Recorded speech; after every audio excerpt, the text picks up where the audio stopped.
Okay, let's unpack this.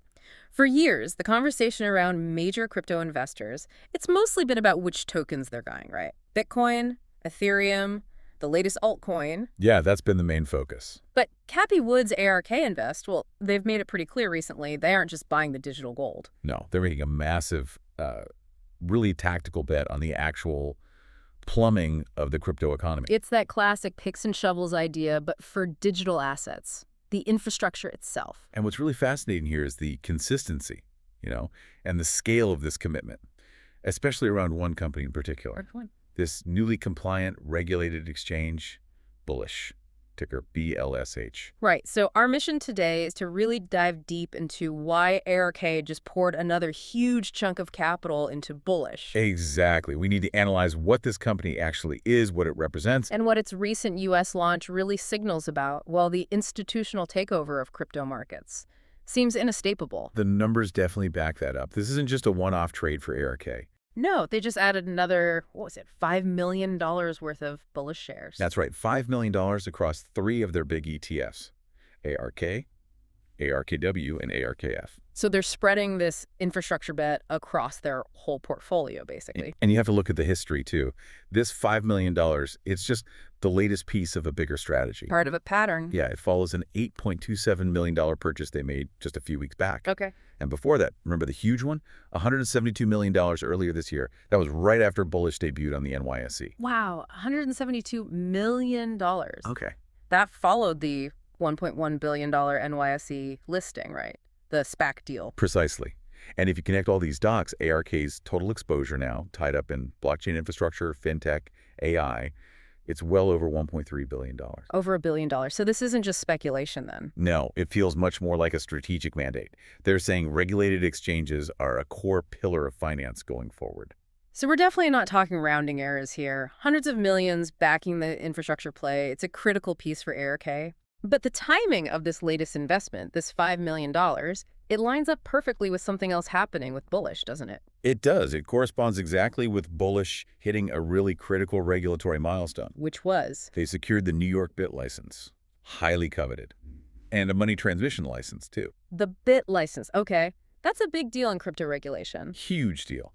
It immediately lets them officially launch trading across, I think, 20 U.S. states now. And why is the BIT license so important? Just unpack that a bit. Well, it's run by New York's Department of Financial Services, NYDFS, and it's widely seen as one of the toughest regulatory hurdles in the world. Right, strictest in the U.S., arguably. So getting it signals serious compliance.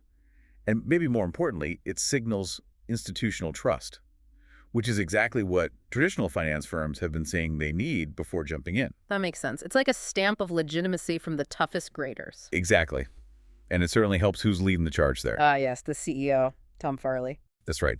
The former president of the New York Stock Exchange. That background, that pedigree, it changes the conversation. How so? Well, when someone like him calls this the next era of regulated digital asset markets, Wall Street listens. Right. It signals this isn't just another crypto startup. Precisely. It's a trusted rail being built by someone who deeply understands legacy finance and its requirements. You can't really overstate how important that kind of leadership is for bridging the gap. Good point. And it also helps that Bullish wasn't exactly starting from scratch, right? They already had a global presence before tackling the U.S. market. Correct. They weren't a complete unknown.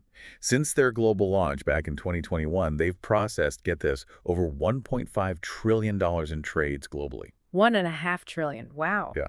And they already rank among the top 10 exchanges worldwide if you look at trading volume for Bitcoin and Ethereum. So they built the engine first, proved it worked globally. And now they're adding the compliant US-approved chassis to it. Makes sense. And interesting how the market reacted, too. Bullish shares, BLSH, they ticked up on the launch news. Right, up 1.24% that day. Even though Bitcoin and Ethereum were slightly down? Yeah, it shows investors are maybe prioritizing that regulatory clarity, that infrastructure story, over the daily swings in token prices sometimes. Which brings us right back to the core Cathie Wood strategy, doesn't it? It really does. She's one of the few big institutional players who's consistently, relentlessly prioritized the infrastructure. the plumbing, not just the water flowing through it. Okay, so unpack that infrastructure strategy for us. Looking at ARK's portfolio, how does it actually illustrate this focus on the foundations? It's a pretty focused approach. You see, first, they hold Coinbase, CoinN, that's the established U.S. player, the regulatory pioneer, you could say. Okay, Coinbase. Then, increasingly, they're adding Bullish BLSH, which looks like their bet on the next generation global exchange, one aimed squarely at that institutional hybrid model. Hybrid model, we'll get into that. What else? And of course, they do maintain direct token exposure through things like the Grayscale Bitcoin Trust, GBTC, and their own spot ETF, the ARK21 shares Bitcoin ETF, ARKB. So they have the tokens too. They do. But the analysis, the underlying thesis seems to be tokens are the fuel, sure. But these regulated exchanges, like Bullish and Coinbase, they are the foundation of future finance. They provide that crucial regulatory safe harbor. Okay, but Bullish is stepping into a U.S. market where Coinbase is already a regulated giant. So what makes Bullish different? Why this huge ongoing bet from ARK specifically on them? This is where their tech, their engineering comes into play, and why we have to talk about that hybrid model. Right, the hybrid model. Let's break that down. What does it actually mean? It fundamentally blends two things that institutions really need, things that most purely centralized exchanges kind of struggle to provide both of at the same time. Okay, two key things. What's the first? The first is centralized liquidity. Institutions trading massive amounts, billions, they need deep order books. They need speed, guaranteed fills. Centralized exchanges are good at that. Right, efficiency and speed. Got it. What's the second part? The second component is on-chain settlement transparency. This is the Web3 element. On-chain settlement, so that the actual trades get recorded on a blockchain. Exactly. Every trade is immutably recorded, settled transparently on the blockchain. And why is that specific part, the on-chain settlement, so important for, say, a big bank or a hedge fund? Well, it comes down to counterparty risk and auditability. You know, after all the chaos of the last few years, platform collapses, shady dealings. Right, FTX and others. Exactly. Institutions are now demanding proof of reserves, clear audit trails. They need to know the assets are actually there. Okay. So when settlement happens on-chain, it provides that verifiable, transparent record. It helps eliminate the risks you get with completely opaque, centralized ledgers. So Bullish gives them Wall Street level liquidity. Right, the deep order books they expect. Combined with the crypto-native transparency they now demand. You got it. It's sort of a blueprint for what a compliant, next-gen institutional exchange really needs to look like. And they're not building this in a vacuum. They've got partnerships, right, with names traditional finance would recognize. Exactly. That's key, too. They're partnering with established players. They brought in BitGo for institutional custody. That's a trusted name. Okay, BitGo for custody. And they have non-co-handling institutional liquidity services. So this isn't some scrappy startup. No, it's structured like a proper financial services entity built for that big wave of institutional capital that's used to be coming. Which is probably why that comparison gets made. The one that Bullish is trying to be the NASDAQ of crypto. Yeah, that comparison feels less like marketing hype and more like a genuine aspiration, given the structure and the leadership. They're aiming for that core market infrastructure role. Okay, so this moves us beyond just ARK's investment. Let's zoom out. How does this Bullish story fit into the broader macro trend of institutional crypto adoption? I think it confirms it. It really feels like 2025 is shaping up to be the year crypto goes fully institutional, finally leaving that chaotic, retail-driven phase behind. What are the signs? Well, you've got ARK pouring hundreds of millions into these compliant rails, like we discussed. You have BlackRock, Fidelity, all the big players pushing their Bitcoin ETFs, demanding smooth, regulated access for their clients. Right, the ETF approvals were huge. And now you have Bullish launching compliantly in the U.S. The whole focus, the whole center of gravity in the industry, it feels like it's shifted. Away from the sort of unregulated, opaque growth models we saw dominate in 2021, 2022. Bullish's approach, trust and compliance first, is almost a direct reaction to and rejection of that earlier era. So what does this mean for the wider market then, if institutions are really coming in force? We should probably expect a whole new wave of Wall Street-backed or Wall Street-focused exchanges, all prioritizing regulatory clarity, institutional-grade trading tools. Like what kind of tools? Things like faster integration of AI for trading and risk management, better custom reporting, and definitely the widespread adoption of transparent proof of reserve systems.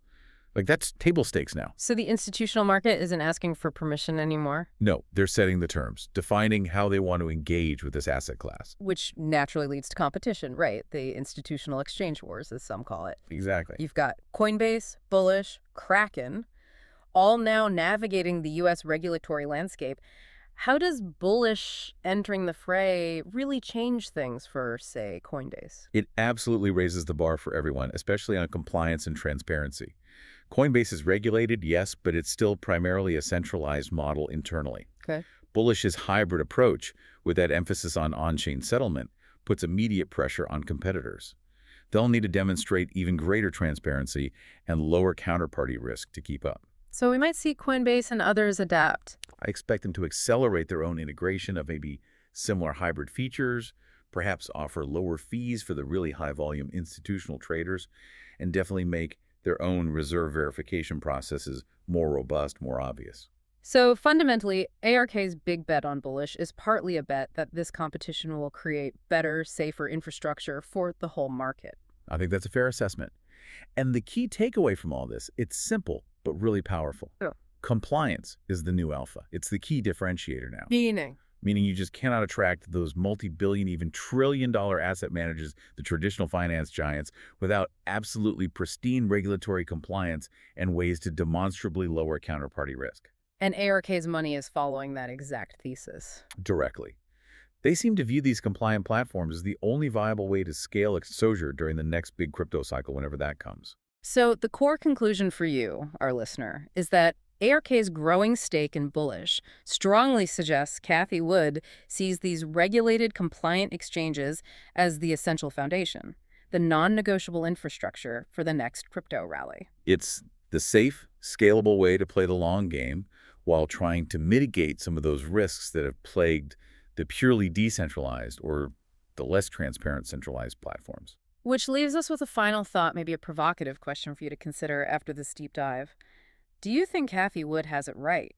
Are these regulated hybrid exchanges like Bullish truly the inevitable future for crypto? Or could decentralized platforms somehow manage to solve their own challenges with scaling and user experience and maybe win out in the longer run? Something to definitely think about. For now, though, Cathie Wood just went bullish quite literally. And yeah, that could be the clearest signal we've seen yet, that the next major crypto rally, if and when it arrives, might just be led by Wall Street, operating on rails they finally feel they can trust.